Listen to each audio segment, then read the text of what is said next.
तो आप सभी का हमारे YouTube चैनल आइडियल देव क्लासेस में स्वागत है। बच्चों, आज हम आपके लिए एचगेट अभ्यास पुस्तिका के अंतर्गत विषय गणित लेके आए हैं, जो कक्षा 7वीं का है और इस पुस्तक को मध्य प्रदेश राज्य शिक्षा केंद्र भोपाल द्वारा सत्र 2022-23 के लिए बनाया है। चलिए देखते हैं, इसमें आज हम अध्याय 3 आंकड़ों का प्रबंधन देखेंगे।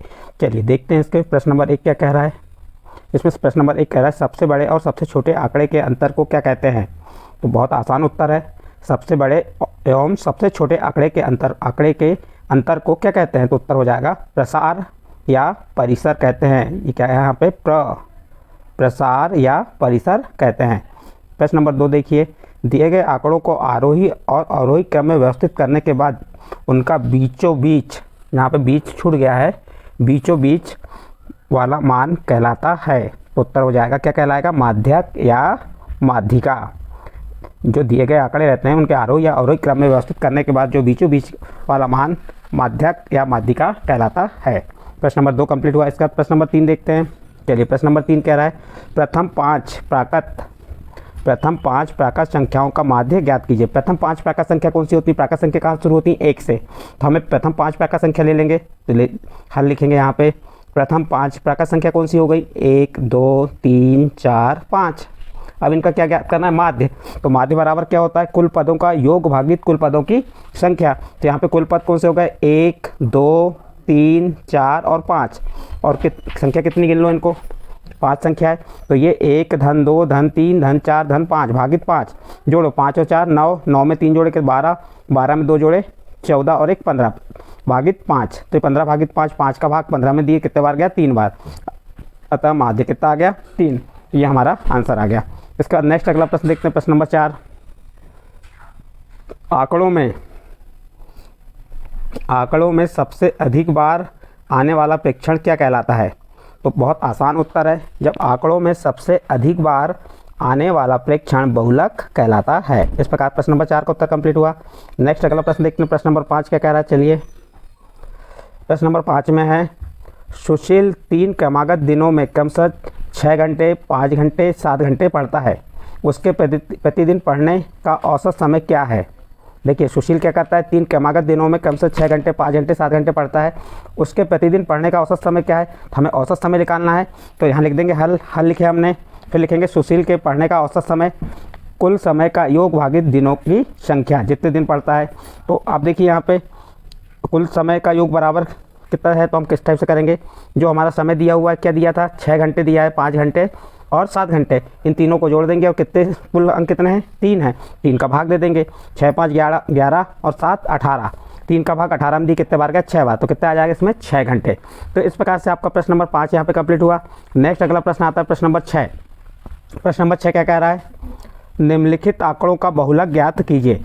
आपके पास ये आंकड़े दिए 13 16 12 14 19 12 14 13 और 14, ये आंकड़े दिए। इनका हमें क्या ज्ञात करना है, बहुलक। जब बहुलक ज्ञात करने से पहले हमें क्या करना पड़ेगा, इन पूरे आंकड़ों को आरोही क्रम या अवरोही क्रम में व्यवस्थित करना पड़ेगा। हम किस में कर देंगे इसको, आरोही क्रम में। आंकड़ों को आरोही क्रम में व्यवस्थित करने पर, आरोही क्रम यानी क्या होता है, बढ़ता क्रम। आरोही क्रम मीन्स क्या होता है, बढ़ता क्रम। तो सबसे पहले छोटी संख्या, फिर उससे बड़ी, फिर उससे बड़ी। तो सबसे छोटी संख्या यहाँ क्या है, 12। देखिए यहाँ 12 सबसे छोटी है, 12 लिख दी हमने ये। फिर एक 12 ये यहाँ आ गया, 2 बार आया, 2 बार लिखो, ये 12 लिख दी। फिर 12 है क्या, नहीं, उसके 12 से बड़ी क्या आ गई, 13, ये 13 लिख दिए। फिर एक और 13 दिया हुआ, ये 13 लिख दिए। फिर 13 से बड़ी क्या आ गई, 14, ये 14 कितने बार है, 3 बार है। तो हम 14 को 3 बार लिख दिए, देखिए ये लिख दी हमने। फिर 14 से बड़ी क्या है, यहाँ 16, तो 14 से बड़ी 16 लिख दिए। और 16 से बड़ी क्या हो गई, 19। अब गिन लीजिए यहाँ पे जो आंकड़े आपके दिए हुए हैं पूरे हैं, यानी 1 2 3 4 5 6 7 8 9। तो यहाँ पे कितने आंकड़े आना चाहिए, 9। 1 2 3 4 5 6 7 8 9। अब क्या कह रहा है, क्या ज्ञात करना है आपको, बहुलक ज्ञात करना है।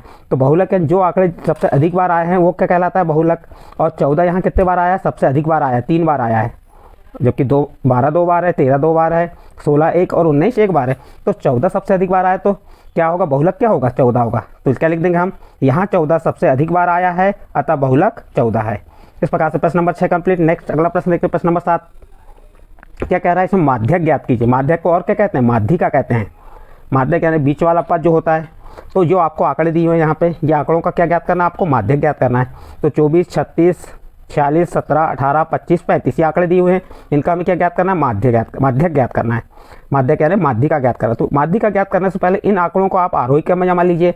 तो चलिए आरोही क्रम में जमा देते हैं। आंकड़ों को आरोही क्रम में व्यवस्थित करने पर, अब आरोही क्रम में क्या होता है? बढ़ता क्रम, सबसे छोटी संख्या पहले, फिर उससे बड़ी, फिर उससे बड़ी। तो ये आंकड़ों को हमने आरोही क्रम में जमा दिए, देखिए जम के। अब यहाँ पे हमको क्या बताना है? माध्यक बताना, माध्यिका। तो बीच का पद क्या होगा? इधर से भी 3 है ये और इधर से भी 3, कितने हो गए? 7 है टोटल। कितने आंकड़े हैं? 7 आंकड़े हैं। तो 7 आंकड़े में 3 इधर के ले लिए, 3 इधर के ले लिए, तो मध्य का पद क्या आ गया? 25। तो माध्यक क्या हो जाएगा? 25। मध्य वाला यानी बीच वाला प्रेक्षण क्या है? माध्यक होता है। अतः माध्यक क्या हो गया? 25। इस प्रकार प्रश्न नंबर 7 कंप्लीट हुआ। नेक्स्ट अगला प्रश्न देखते हैं, प्रश्न नंबर 8 क्या दिया? प्रश्न नंबर 8 में चलिए देखते हैं। एक क्रिकेट खिलाड़ी ने 8 पारियों में निम्नलिखित रन बनाए। एक क्रिकेट खिलाड़ी ने क्या किया? 8 पारियों में निम्नलिखित रन बनाए। कौन से? 58, 76, 40, 35, 46, 50, 0 और 100। इन रनों का परिसर ज्ञात कीजिए। क्या ज्ञात करना हमको? परिसर। तो हमको परिसर भी ज्ञात करना है, तो क्या करना पड़ेगा? जो ये रन दिए हैं इनको हम क्या करेंगे? आरोही क्रम में जमा देंगे। देखिए ये हमने आरोही क्रम में जमा के बताया, 0, 35, 40, 46, 50, 58, 76 और 100। जबकि ये जो यहाँ पे रन थे या व्यवस्थित जमा नहीं थे, आरोही क्रम में नहीं थे, इनको आरोही क्रम में जमा दिए। अब हमें क्या ज्ञात करना? रनों का परिसर ज्ञात करना है या प्रसार ज्ञात करना है। तो क्या करेंगे? अधिकतम रन जो हैं उसमें से न्यूनतम रन को घटा देंगे। अधिकतम रनों में से न्यूनतम रनों को क्या करेंगे? हम घटा देंगे। अधिकतम रन क्या है? 100 है और न्यूनतम रन क्या है? 0 है। 100 में 0 घटाया तो क्या आ गया? 100। तो अतः परिसर क्या हो गया इसका? 100 परिसर हो गया। तो इस प्रकार प्रश्न नंबर 8 यहाँ कंप्लीट होता है। नेक्स्ट अगला प्रश्न देखते हैं, प्रश्न नंबर 9। प्रश्न नंबर 9 में क्या कह रहा है? ध्यान दीजिए। 5, 7, 9, x, 6, 10, 11 का माध्य 8 है। तो x का मान ज्ञात कीजिए। ये आपको ये आंकड़े दिए हुए हैं, ये मान दिए हुए हैं, इसमें क्या किसका मान ज्ञात करना? हमें x का मान ज्ञात करना है। ये आंकड़े दिए 5, 7, 9, x, 6, 10, 11 का माध्य 8 है। तो x का मान ज्ञात करना, तो क्या करेंगे? हम लिख दिए हमने, प्रश्न को जैसा का वैसा लिखे। यहाँ पे माध्य बराबर क्या होता है? ये क्या है? x का मान हमें ज्ञात करना है। और ये 5, 7, 9, x, 6, 10, 11 का माध्य कितना है? 8 है। तो माध्य का सूत्र क्या होता है? कुल पदों का योग भागित कुल पदों की संख्या। कुल पद कौन से हो गए? ये 5, 7, 9, x, 6, 10, 11। अब इनका योग और कुल पदों की संख्या कितनी हो जाएगी? गिन लेते हैं। 1, 2, 3, 4, 5, 6, 7। तो देखिए ये कुल पदों का योग कर दी हमने। 5 धन 7 धन 9 धन x धन 6 धन 10 धन 11 और कुल पदों की संख्या कितनी? 7 ही लिख दिए। जब इसे जोड़ेंगे, 5 में 7 जोड़े कितना? 12, 12 में 9 जोड़े कितना हो गया? 21, 21 में 6 जोड़े कितना हुआ? 21 में 6 जोड़े तो हमने 27 हो गया। 27 में 10 जोड़े 37, 37 में 1 जोड़े 38 और 10 48। इस प्रकार ये कितना आ गया? 48। और ये धन x जैसा का वैसा। और ये 8 क्या था? माध्य था। अब क्या किया हमने? ये 7 का इधर गुणा कर दिए, तो 8 गुणित 7 हो गया। 48 धन x, 8 का 7 में गुणा की 56 आ गया। 48 धन x और धन 48 का हम पक्षांतर करेंगे तो क्या हो जाएगा? ऋण 48 बराबर x। तो x बराबर कितना आ गया? 8। तो x का मान कितना होगा यहाँ पे? ये x का मान 8 होगा। इस प्रकार से प्रश्न क्रमांक 9 कंप्लीट। प्रश्न क्रमांक 10 देखिए। प्रश्न क्रमांक 10 क्या कह रहा है? 6 विभिन्न कक्षाओं के विद्यार्थियों की संख्या नीचे दी गई है। इन आंकड़ों को एक दंड आलेख द्वारा निरूपित कीजिए। देखिए यहाँ पे आपको एक कक्षा दी है, विद्यार्थियों की संख्या दी है। 5वीं में कितने विद्यार्थी हैं? 6वीं में 130, 6वीं में 120, 7वीं में 90, 8वीं में 100, 9वीं में 90 और 10वीं में 80। तो इसका हमको क्या बनाना है? दंड आलेख। जब दंड आलेख बनाएंगे तो हम y अक्ष का पैमाना मान लेंगे। पैमाना क्या हो गया? 1 सेंटीमीटर बराबर 20 विद्यार्थी। अब दंड आलेख कैसे बनाते हैं देख लीजिए। यहाँ पे इसको छोटा कर दे रहे हैं हम। आप क्या करेंगे? यहाँ पे x अक्ष ले लेंगे और यहाँ जो रहेगी कक्षाएँ रहेंगी, 5वीं, 6वीं, 7वीं, 8वीं, 9वीं, 10वीं। और इधर विद्यार्थी की संख्या ले लेंगे 20, 40, 60, 80, 100, 120। यानी कि पैमाना हमने मान के ही बताया कि पैमाना क्या है? 1 सेंटीमीटर बराबर 20 विद्यार्थी।